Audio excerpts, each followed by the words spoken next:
Fala galera, beleza? Aqui quem tá falando é o Lipe. Sejam bem-vindos a mais um vídeo do canal Podcast Operado. E antes de começar, deixa o like, curta, comenta e compartilha que ajuda demais o nosso canal, tá bom? Bora pro vídeo. São completamente diferentes. E a gente sabe reconhecer quem é assim. E ao nosso redor, você tem pessoas que também têm empatia e constroem a vida delas de uma forma a distribuir isso e fazer com que as pessoas se sintam acolhidas, talvez não fisicamente, mas por algumas palavras, por algumas divisões daquilo que é raciocínio sobre a realidade que a cerca e que traz conforto, simplesmente assim. Ter contato com esse lado da vida, assim, de ver tanta gente e, sei lá, em momentos ruins, com doenças, com problemas, isso não te faz se tornar mais cético e pessimista? De jeito nenhum, pelo contrário. Ah, Eu lido com a vitória. Eu não lido. Cara, a gente é programado para morrer. A verdade é essa. E as pessoas, elas esquecem que elas são finitas. E eu vejo muitas pessoas que vivem a vida delas como se elas fossem infinitas, como se elas fossem amortais, né? Que me ensinaram esse conceito recentemente, né? O imortal é o que não morre de jeito nenhum. Se eu jogar uma carreta em cima dele, ele não morre. O amortal é aquele que, se tudo estiver bem, ele continua vivo, né? Que é o que eu acho que o ser humano vai acabar atingindo nos próximos 500, 700 anos, provavelmente. Mas isso é uma história que depois a gente conversa se você quiser. Agora, nessas dadas condições, né, a minha profissão é a chance de lutar. uhum. E, cara, a chance de lutar é esperança. E a vida é esperança. Não, cara, por que você levanta da cama todo dia? Você tem esperança que vai ser um dia melhor. Por que você não aceita uma provocação? Porque você tem esperança que você vai ser respeitado. Por que você, né, vai e trabalha e faz uma coisa que você gosta, mas você está cansado? Porque você tem esperança em você ter um resultado daquilo que te traga alguma satisfação ou recompensa, que seja da forma que for, satisfação pessoal ou financeira, tem nada de errado com isso, Uhum. né? Porque a gente tem esperança, o ser humano é um ser que vive de esperança, e não adianta falar que não, né? Porque mesmo as pessoas que são mal direcionadas, aquelas que têm má intenção, que você percebe que são pessoas realmente, porque eu acredito em pessoas ruins, eu não acredito em ninguém pior do que ninguém, Arthur, mas eu acredito em gente ruim. Gente que faz coisa ruim e que consistentemente é ruim, né, perniciosa para outras pessoas e para a sociedade. Mesmo essas pessoas, elas têm esperança. E elas têm esperança que seja, por exemplo, se segurar no poder. A gente não compreende isso, porque não é um valor nosso. Mas essa pessoa tem esperança também. Vai tentar tirar o poder dela para você ver como ela se agita e se rebola inteira. Uhum. Inclusive, eu acho que um ato de maldade é um ato de esperança daquela pessoa que tá cometendo aquela maldade, né? Ela tem esperança Exatamente. que aquele ato deixe ela bem, ou a Traga ideia uma dele. recompensa, que é. Aí são a questão dos valores, né? Uhum. Cada um tem o seu valor e às vezes a gente, né, acha que a gente pode julgar o valor do outro. Não pode, né? O que a gente pode fazer é se afastar, né? Você se afasta daquilo, putz, isso daí não funciona. A única coisa é, quando é uma coisa que você não consegue se afastar e que isso afeta a sua vida, aí o ideal é você combater. Por quê? Porque do mesmo jeito Uhum. que você está sendo agredido, muita gente vai ser. Uhum. Eu te perguntei aquele negócio antes da medicina trazer um ceticismo ou não, porque vendo de fora, obviamente, uma visão de um leigo, assim, quando tu vê assim, um conceito de câncer, por exemplo, uma coisa que acontece ali sem um agente externo, né? Me corrija se eu estiver errado, assim, ele surge sozinho por causa dele ali. E aí tu vê que a natureza, ela tende a esse caos, a doença, a morte.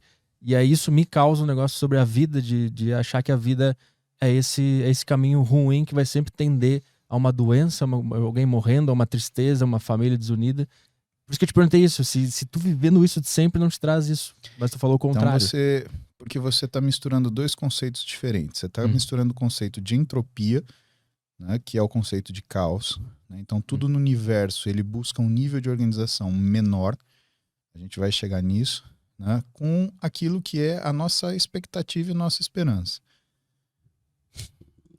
Quando minha mãe, ela falou no telefone para mim, eu lembro a frase que ela falou. A gente estava no final de julho, praticamente em agosto do ano passado. Ela falou assim: eu só tenho uma coisa chata para te falar. Eu tô tentando marcar consulta aqui em Marília desde de fevereiro, porque eu tô sangrando e eu não paro de sangrar. Arthur, mulher de 65 anos sangrando por baixo é câncer, cara. Até que se prova o contrário é câncer. Então, assim, pra mim isso é negligência, né? Não tem essa. Ah, mas tá no auge do Covid, né? E aí, outra coisa, né? Quanta gente, né, na situação que a minha mãe tava, se encontrou, só que ela não tinha um filho médico com condições para puxar ela e fazer o tratamento, né? Isso é uma das coisas que me assustou em tudo isso, porque eu acho que em vez do Covid ele unir a sociedade, ele dividiu. Então o Covid ele piorou o brasileiro. E piorou por causa das pessoas ruins. Né? Porque elas se aproveitaram disso para criar um factoide e fazer assim terror na vida das pessoas. Né? E para mim isso não tem desculpa. Né? No Código de Ética Médica, se você não consegue trazer cura, que pelo menos você traga o conforto. E justamente em toda essa confusão que teve, quem menos falou foi médico. Falou político, falou jornalista, mas médico? Ah, não, mas veja bem, sempre tinha um jornalista para ser mais entendido que alguém. Sempre tinha um político para ser mais entendido que alguém. O desgraçado não sabia escrever o nome, mas ele era o entendido do negócio. Né? Em que sentido isso foi transformado em terror? Tu tá falando daquele negócio de espera ficar grave para procurar ajuda? Que eu ouvi muito falar sobre isso. Na verdade, eu acho que em toda a trajetória, né, eu acho que tirou-se a palavra dos médicos, né, e entregou-se a palavra para narrativas. E essas narrativas, essas pessoas elas não têm noção, né, ou têm noção, essas pessoas ruins, elas têm noção do quanto isso ia machucar a população, que é o pessoal que fala, né, o quanto pior, melhor. Porque dentro disso consegue, né, ganhar as vantagens que se espera. Mas voltando, né, para minha mãe, toda essa situação, né, ela liga para mim e eu falo, bom, então vem para cá agora. Aí contratei um motorista, mandei buscar minha mãe em Marília, porque ela estava com medo de pegar ônibus, de fazer isso. Não tem problema, eu não consigo te buscar, mas eu dou um jeito. Contratei um motorista, o cara veio, buscou ela. No dia seguinte, né, eu liguei para Carla, para a médica dela aqui em São Paulo, a Carla Delácio Lopes. Falei, Carlinha, minha mãe tá sangrando por baixo. Não, peraí que eu já vou encaixar ela na colposcopia. Achou a melhor médica de São Paulo que faz colposcopia. Minha mãe já fez o exame, já colheu o material. No dia seguinte já estava com a imunistoquímica positivo para câncer, sabia até que célula era.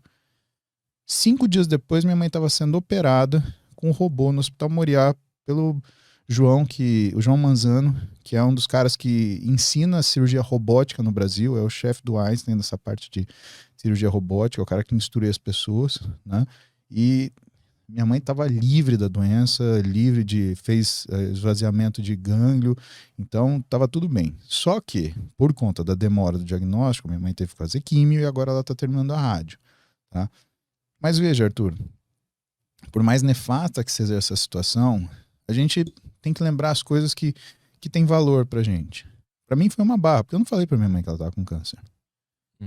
Eu só falei pra ela depois da cirurgia, quando ela tava bem acordada e indo pra casa.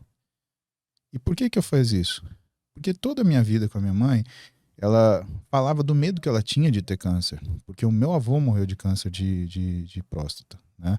E minha mãe pegou essa fobia, né? E eu acho que na hora que a gente sofre um aperto, cara, a gente tem a oportunidade única de fazer o melhor que a gente faz.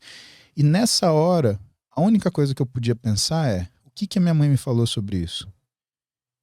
E aí eu segurei a onda. Mãe, é uma lesão, tem que operar. É uma lesão, tem que operar. E aí vem a parte difícil de contar, sem chorar. Por quê? Porque aí vem a lição de dignidade. Terminada a cirurgia, minha mãe acordada no outro dia, já tinha levantado, se locomovido, né, essas maravilhas da cirurgia robótica, né? Essa era uma cirurgia que, por exemplo, eu aprendi no Hospital São Paulo, só que a pessoa ficava debilitada porque abria ela do estômago até a sínfise pública, de cima a baixo, revirava tudo que tinha lá dentro, a pessoa demorava 1 mês só para acordar.